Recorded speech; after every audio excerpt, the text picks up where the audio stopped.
নমস্কার। কিছু গুরুত্বপূর্ণ কথা। মোমবাতি জ্বালিয়ে মৃতদের স্মরণ করা হয়, আবার মোমবাতি নিভিয়ে জন্মদিন পালন করা হয়। সারা জীবন দেয়ালের পেরেকটা শুধুমাত্র ছবির বোঝা বয়ে নিয়ে গেল, অথচ মানুষ প্রশংসা করে গেল সেই ছবিটির। পেরেকটির কথা কেউ মনেও করল না। 1000 টাকার নূপুর পায়ে পড়া হয়, আর 1 টাকার টিপ কপালে পড়া হয়। তাই দাম নয়, স্থানটাই আসল।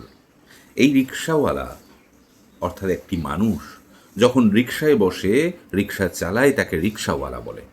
আবার এই মানুষই যখন প্লেন চালায়, তাকে পাইলট বলে। প্রত্যেকের ঘরে থাকা গীতা, কোরআন এগুলো কখনো ঝগড়া করে না, কিন্তু এদের নিয়ে যারা ঝগড়া করে তারা হয়তো কখনো এগুলো পড়েই দেখে না।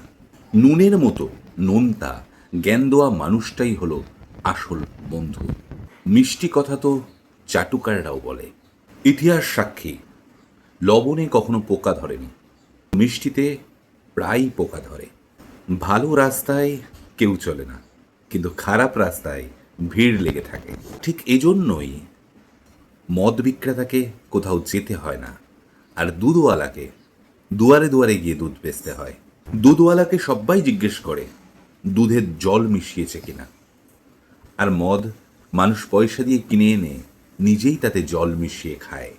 মানুষের এমনই বুদ্ধি যে তাকে পশু বললে রেগে যায়, আবার সিংহ বললে গর্ববোধ করে। এতক্ষণ জ্ঞানদাতা হিসেবে আমি ছিলাম আপনাদের সঙ্গে গোপীনাথ পাল। নমস্কার।